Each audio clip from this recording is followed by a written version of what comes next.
Evangelho de Lucas, capítulo de número 14. Coloque-se de pé. Nós vamos ler a santa palavra de Deus.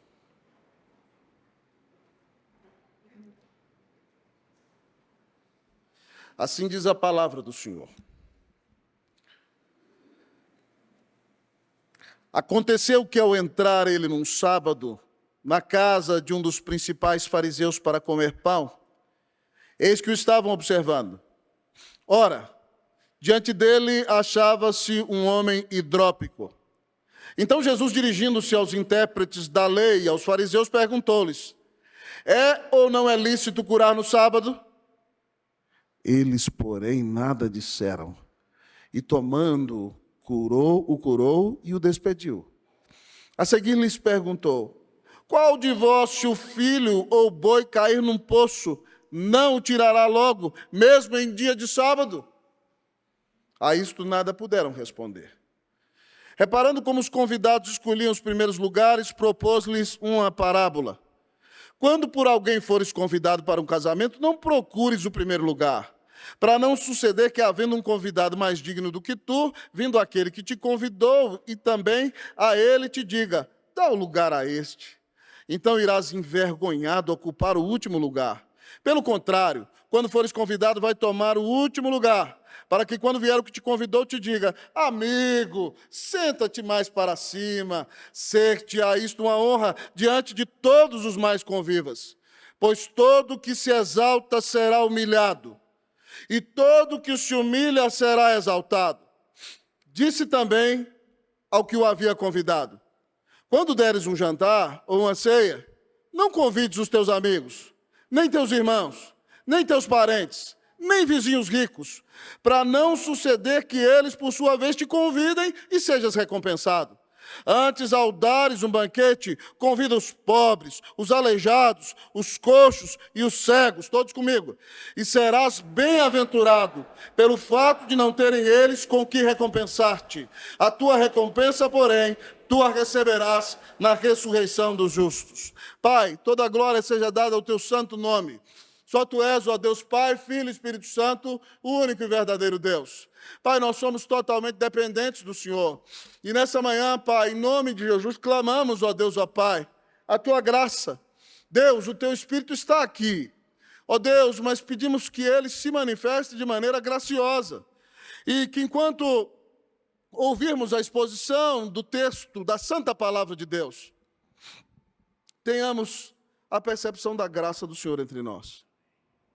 E sejamos, Deus, edificados por Ti mesmo. Ó Deus, tem compaixão de nós. Sê propício a nós, pecadores. Nenhum de nós, Deus, se acha bom. Nenhum de nós tem justiça própria. Nós conhecemos nossa maldade, nossos horríveis, feios e tristes pecados. Mas sabemos, Deus, que onde abundou o pecado, superabundou a graça. E sabemos que o Teu amor nos transformou. E como diz Romanos 5, ó Deus, ó Pai, este amor é derramado em nosso coração, pelo Espírito Santo que já nos foi outorgado. Então, Deus, fala conosco por meio da instrumentalidade do Teu Espírito. E, ó Deus, que nós saiamos aqui cheios da Tua presença, transbordando de Ti mesmo, para que vivamos uma espiritualidade, ó Deus, ó Pai, que Te agrada. Ó Deus, ó Pai, que faz a diferença neste mundo e que dá testemunho de que fomos transformados por Jesus. Essa, Deus, é a nossa oração. Esse é o nosso clamor. Em nome de Jesus. Amém. Podemos sentar, queridos irmãos e irmãs.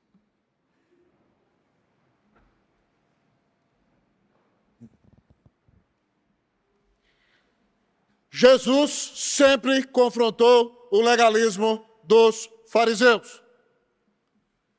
E mais uma vez nós encontramos essa realidade nesse texto.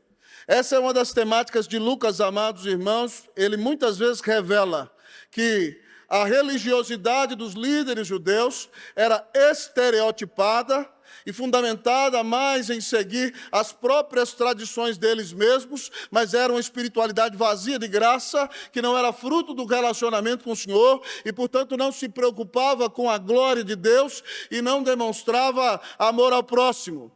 Então, quando Lucas revela que aqui está aquele que é Deus e homem ao mesmo tempo, e ele vem trazer a salvação ao seu povo, ele mesmo é o modelo da melhor espiritualidade. Para aqueles que querem, de fato, viver para a glória de Deus, precisam olhar para Jesus, para que vivam uma vida piedosa, para a honra e para a glória do nome do Senhor. E ao olharmos para este capítulo maravilhoso, o capítulo 14, o Senhor nos ensina nessa manhã aqui as características da verdadeira espiritualidade. Características da verdadeira espiritualidade. Se você quer experimentar a espiritualidade que agrada a Deus em sua vida, esteja atento a essas características. Pastor, quais são as características que devem estar em nossa vida que revelam a verdadeira espiritualidade? Primeira delas, irmãos, seja misericordioso. A primeira característica da verdadeira espiritualidade é seja misericordioso. Todo Shabá, o Senhor Jesus pregava em alguma sinagoga. E aqui o Senhor Jesus pregou em uma daquelas sinagogas e um daqueles rabinos judeus convidou, convidou para um almoço, um dos fariseus. Provavelmente ele fez esse almoço fora de casa, armou a sua mesa do lado de fora da sua casa e convidou Jesus para almoçar. Era comum que Jesus comesse na casa dos fariseus. E ainda que eles o criticassem e o atacassem muito, Jesus não desistia deles. Portanto, pregava para eles, confrontava seus pecados e passava tempo com eles. E a palavra de Deus nos diz que quando o Senhor Jesus está ali e foi comer pão na casa daquele fariseu, a característica que o versículo 11 diz é que eles estavam observando o Senhor Jesus. Eles não convidaram Jesus porque queriam desfrutar de sua amizade. Não convidaram Jesus porque queriam ter comunhão com Ele, muito menos aprender com Ele. Eles estavam espreitando o Senhor Jesus. Eles queriam pegar o Senhor Jesus no erro. É isso que o texto está dizendo. Então o texto revela para nós, dentro desse primeiro ponto que nos chama a sermos misericordiosos, irmãos, que a religiosidade legalista espreita. Ela fica observando para pegar a falha do outro. Mas o verdadeiro evangelho, amado irmão, é misericordioso. O texto diz que ali estava um homem hidrópico. Hidrópico, amado irmão, é alguém que tem algum inchaço em alguma parte do corpo. Uma das maneiras como essa doença é chamada no nosso país é barriga d'água.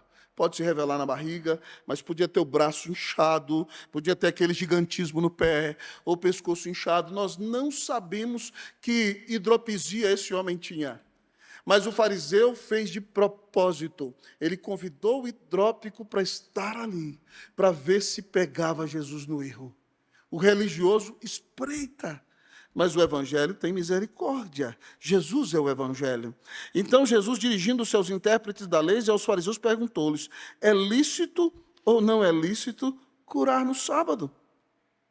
Versículo 4 diz: eles, porém, nada disseram. Veja bem que a religiosidade legalista endurece. Jesus ainda quis tocar o coração deles. É lícito ou não é lícito curar no sábado? Ficaram todos calados. A religiosidade endurece, mas o evangelho cura, amado amigo e irmão. Eles nada disseram. E o versículo 4 diz que Jesus tomou, curou o homem e o mandou embora.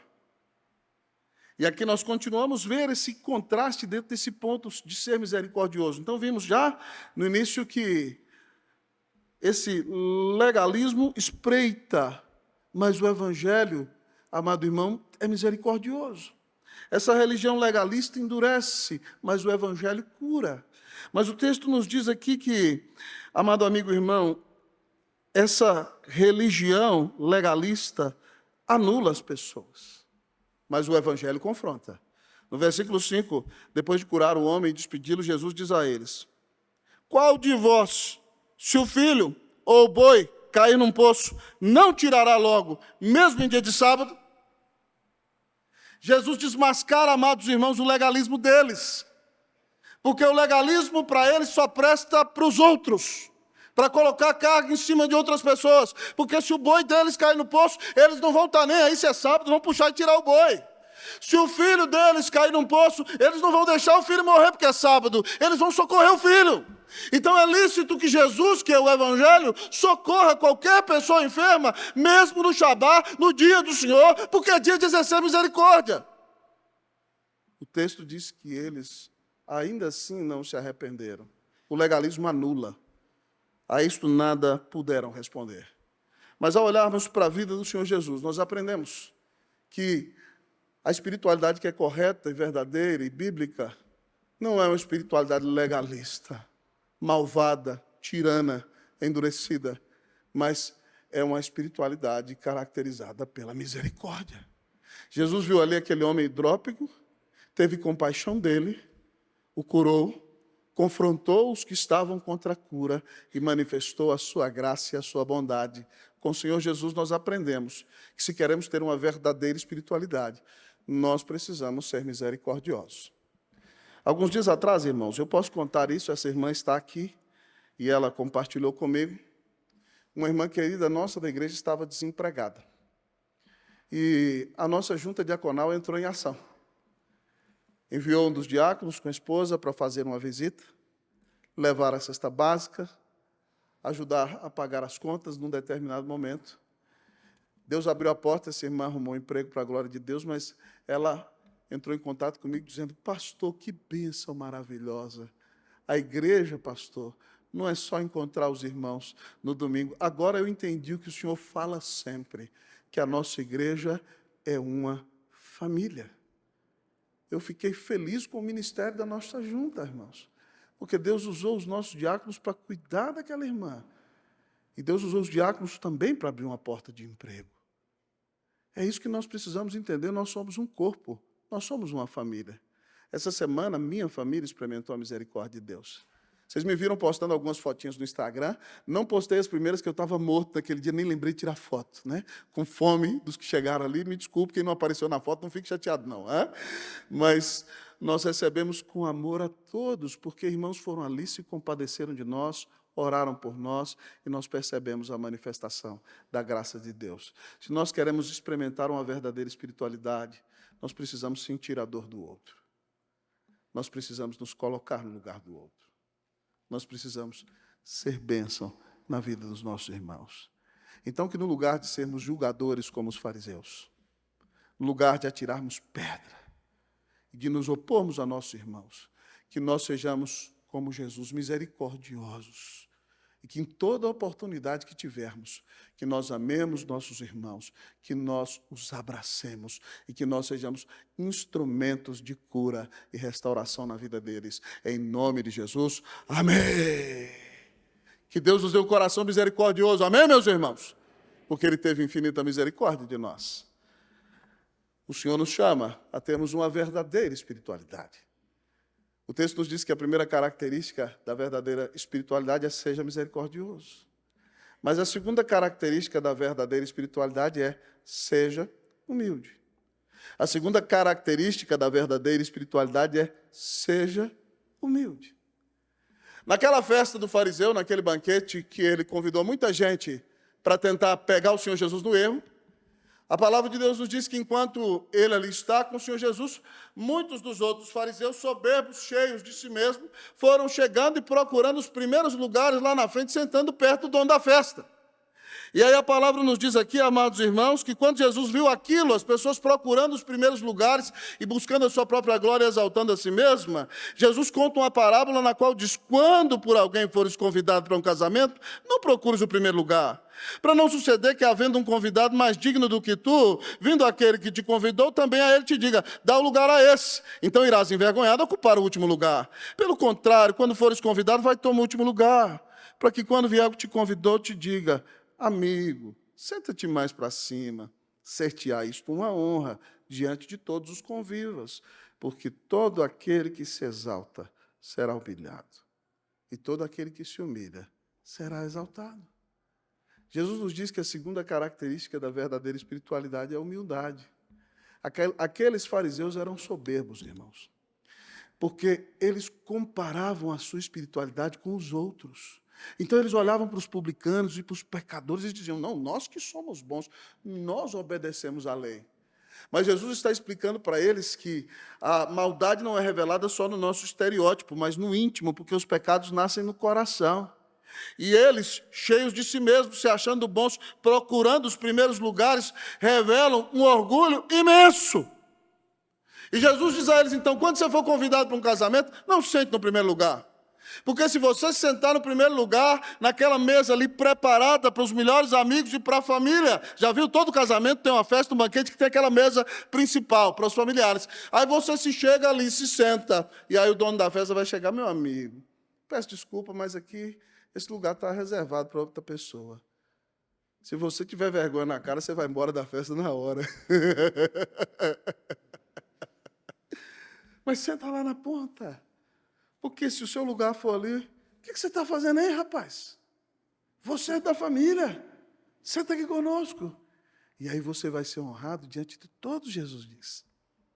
Porque todo aquele que se exalta será humilhado. Mas todo aquele que se humilha será exaltado. A Bíblia diz, irmão, que nunca pode ser a nossa boca que nos louve. E mesmo quando falarem bem de nós, a palavra de Deus diz que o homem é provado pelos louvores que ele recebe.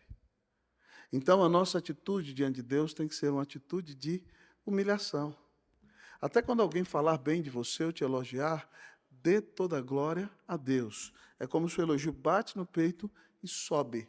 Porque se coisas boas acontecem na nossa vida, é única e exclusivamente por causa da graça do Senhor.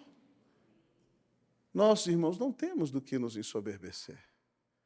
A Escritura diz em Provérbios 16, 18, que a soberba precede a ruína.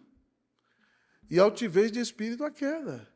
Vocês já me viram dizer várias vezes que quando eu vejo alguém assim com o peito estufado, olhando para os outros assim de cima para baixo e se achando o bam. Eu falo, lá na frente vai tombar. Sabe por quê? Porque Deus não divide o lugar dele com ninguém. Nem na minha vida, nem na sua vida. E se você está soberbo demais, o Senhor vai te derrubar. Porque Ele te ama. Porque Ele já disse que se você se exaltar, Ele vai te humilhar. Mas se você se humilhar, Ele promete te exaltar. Como é que você tem reagido diante das outras pessoas? Você é o dono da verdade? Nem só porque é verdade, irmão, ela sempre tem que ser dita. Vocês conhecem o pastor de vocês. Quem tem facilidade para falar, pode ter facilidade para falar para o bem e para o mal. E eu me lembro no início do meu ministério lá no Chile, que eu ia para o conselho, um homem muito capaz da nossa igreja, e eu ia para ganhar todas. E sabe o que acontecia? Eu percebia que alguns dos meus presbíteros estavam tristes e chateados.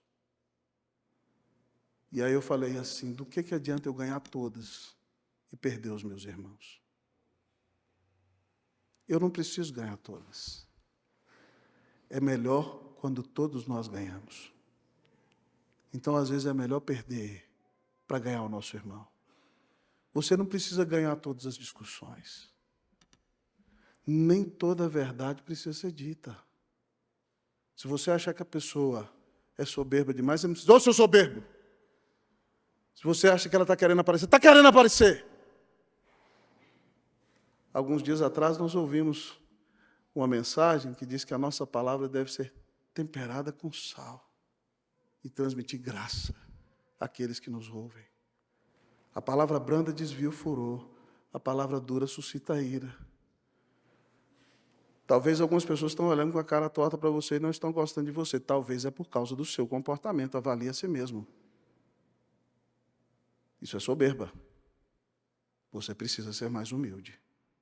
Porque você não é melhor do que ninguém. E se Deus te deu alguma coisa, é única e exclusivamente por causa da graça de Jesus. Porque você merecia estar queimando no fogo do inferno nesse exato momento. Foi porque Jesus morreu por você que você tem sido abençoado.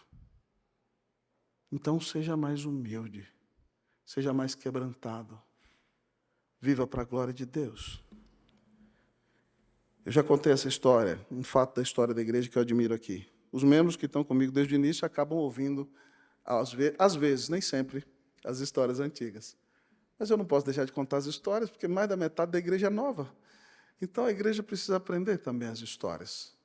Eu sempre admirei o reverendo George Whitefield. É um dos maiores referenciais de pregação do meu ministério. George Whitefield é um dos maiores pregadores da história da igreja. Ele foi usado no grande avivamento. Quando George Whitefield pregou a primeira vez, depois da sua ordenação, o Espírito Santo tomou a igreja com tanta convicção de pecado que pessoas choraram durante horas. E teve gente que até desmaiou de convicção de pecado. Ele era muito usado por Deus. Ele pregava para os mineiros de carvão na Inglaterra, para 20, 30 mil pessoas. Que voz potente ele deveria ter. Mas pregava na corte dos ingleses, no palácio de Lady Huntington, e pregou na América. Um grande historiador disse que o que Deus usou para unir as 13 colônias britânicas foram as conferências evangelísticas de George Whitefield. George Whitefield era um pregador abençoadíssimo, irmãos e irmãs. Alguns historiadores dizem que só quando ele declamava a palavra Mesopotâmia, só de ouvi-lo falar Mesopotâmia, você já começava a chorar no sermão. Ele era vesgo e zarolho, mas pregava com uma grande eloquência. Enquanto ele estava pregando, se você dormisse no sermão, os púlpitos eram de madeira como esse, ele fazia assim, ó. Acorda! Eu vim aqui em nome do Senhor. E você não pode dormir enquanto Deus está falando com você.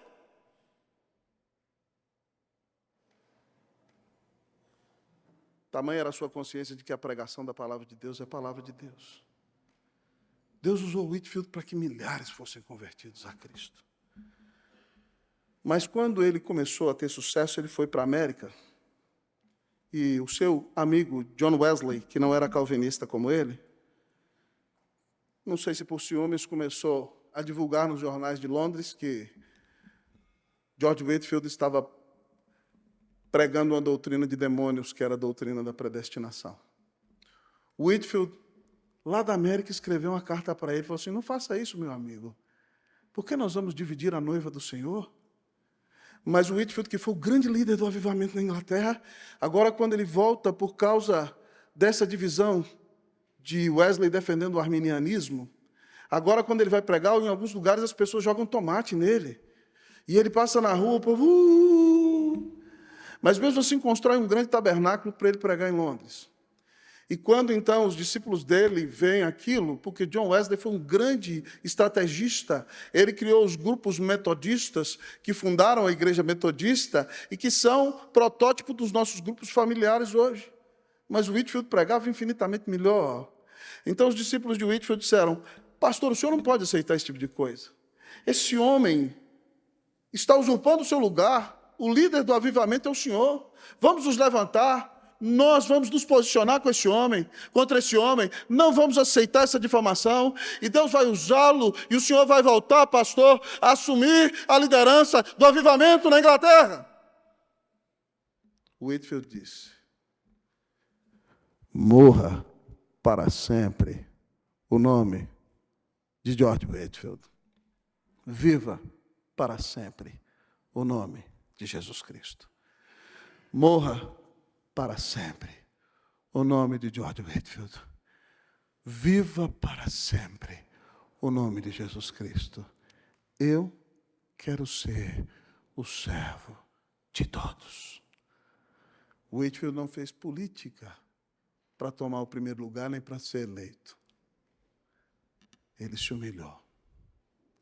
Ele foi tão usado por Deus que quando ele morreu, nos Estados Unidos, ele foi sepultado debaixo do púlpito da igreja presbiteriana de Newburyport, perto de Boston. E quando ele morreu, houve cultos fúnebres. E na Inglaterra, algumas pessoas que sabiam da desavença foram perguntar para Wesley, Wesley, você acredita que você vai ver George Whitefield no céu? O Wesley falou, não. Aí o povo, sério? Você não acredita? Ele disse, não. Porque ele vai estar tão perto do Senhor Jesus que eu não vou conseguir chegar perto dele. Irmãos, nós não estamos trabalhando para nós.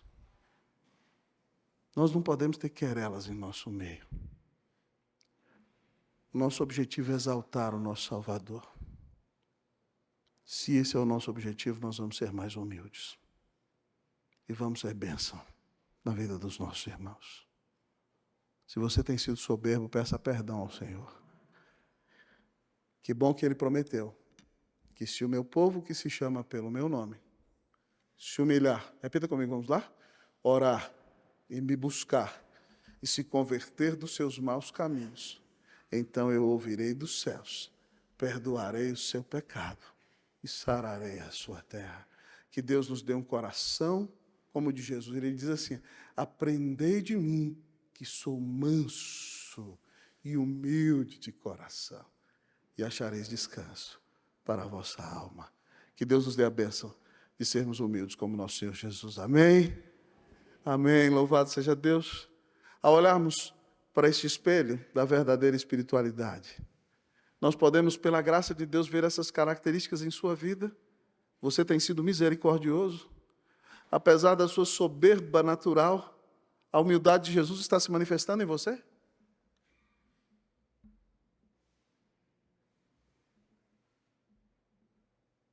Mas talvez o Washington Júnior esteja ali a se perguntar: mas, reverendo, haverá alguma outra característica da verdadeira espiritualidade?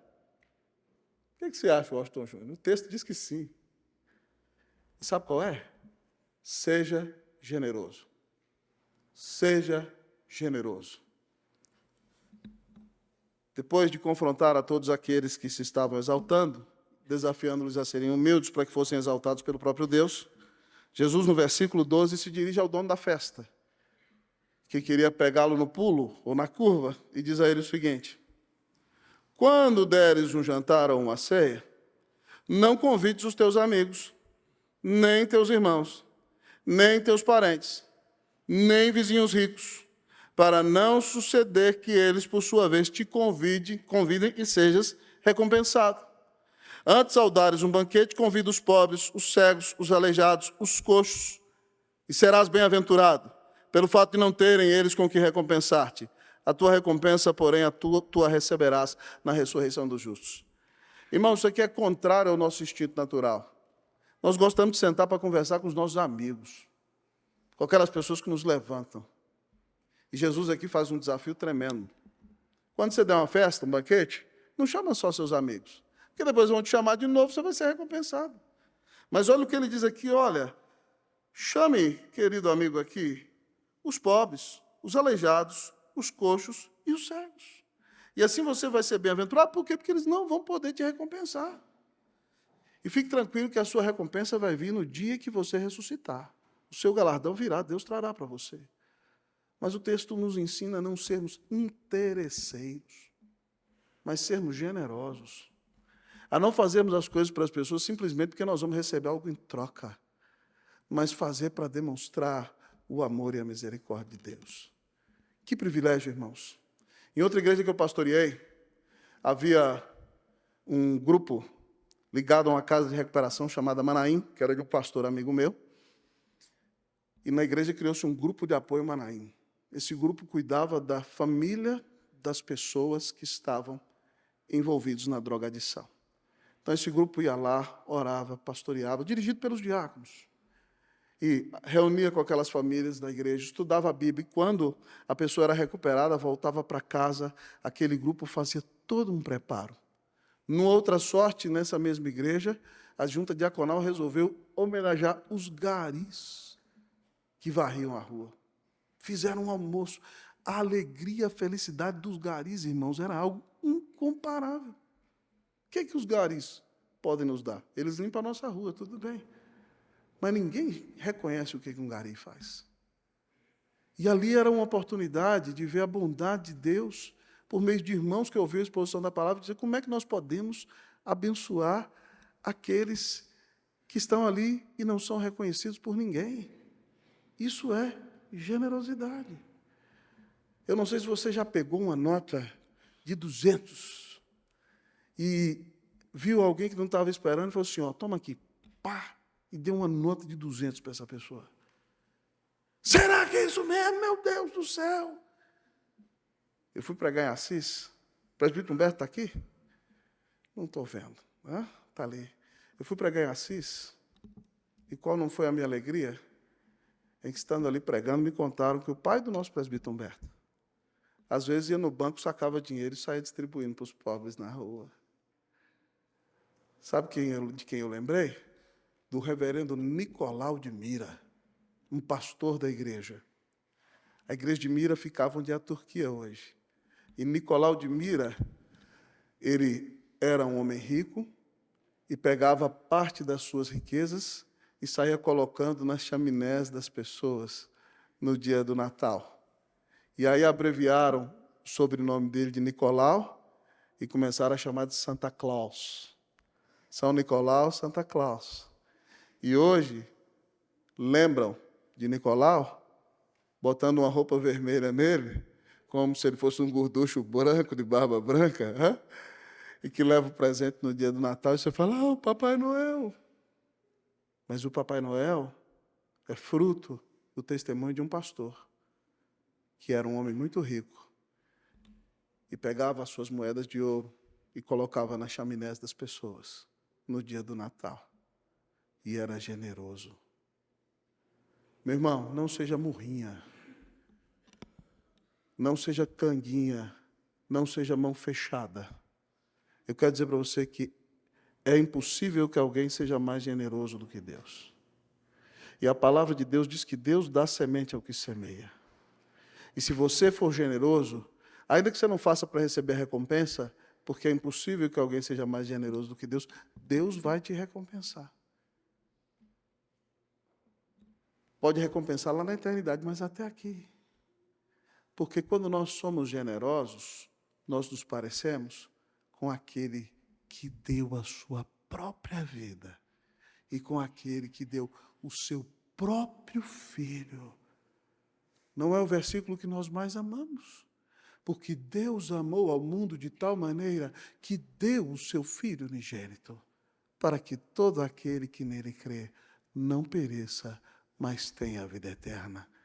Se você entendeu que a sua salvação custou o preço mais caro do universo, a vida do eterno Filho de Deus, que Ele deu a vida na cruz por você, nada pode se comparar a esta generosidade. Se você entender o tamanho deste amor, desta salvação, você terá o prazer de ser generoso, de abençoar a vida de outros, porque você foi abençoado com o maior tesouro do mundo, que foi Cristo Jesus, morrendo na cruz por você. Você tem sido generoso? Ou o dinheiro para você é um Deus? E você está agarrado a Ele e não solta de jeito nenhum. Tome cuidado. Deus pode tirar esse falso Deus da sua vida. Que você não seja escravo do dinheiro, mas que o seu dinheiro seja usado para servir a Deus, cuidar da sua família e abençoar os necessitados, para a honra e para a glória do nome de Jesus. Ao olharmos para este texto, eu quero perguntar a você. A palavra de Deus é um espelho. Não perca, não fuja. Quando fala de generosidade, alguns já querem mudar a cara e sair correndo, né? Fica ligado aqui. Não perca o que o Espírito Santo está falando com você. Você é misericordioso?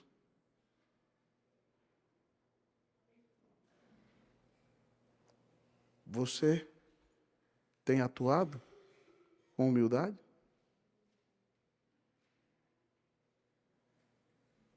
Podemos perceber a generosidade de Jesus em sua vida?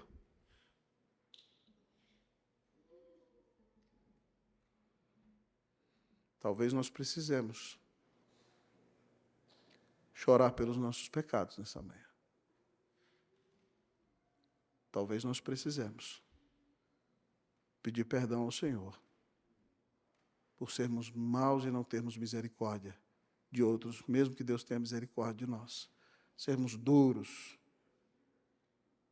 por sermos soberbos, por não sermos generosos. Mas que bom que Deus nos adverte, porque Ele nos ama. E Ele diz que se nós confessarmos os nossos pecados, Ele é fiel e justo para perdoar-nos. Ele nos livra da culpa, mas não só tira a culpa, Ele purifica de toda injustiça. Ele tira a sujeira, Ele limpa. E se você é o maior sovina da Unida, Deus pode fazer de você a pessoa mais generosa dessa igreja. Louvado seja Deus! Se você é um soberbo, Deus está te quebrando. Louvado seja Deus, que você seja humilde e se pareça com Jesus. Se você é um julgador, um intolerante, que Deus te dê um coração misericordioso, porque Ele teve misericórdia de você. Porque Ele te amou e deu Jesus na cruz para te salvar. Que você experimente em sua vida as características da verdadeira espiritualidade. Seja misericordioso, seja humilde, seja generoso. Que Deus te abençoe, em nome de Jesus.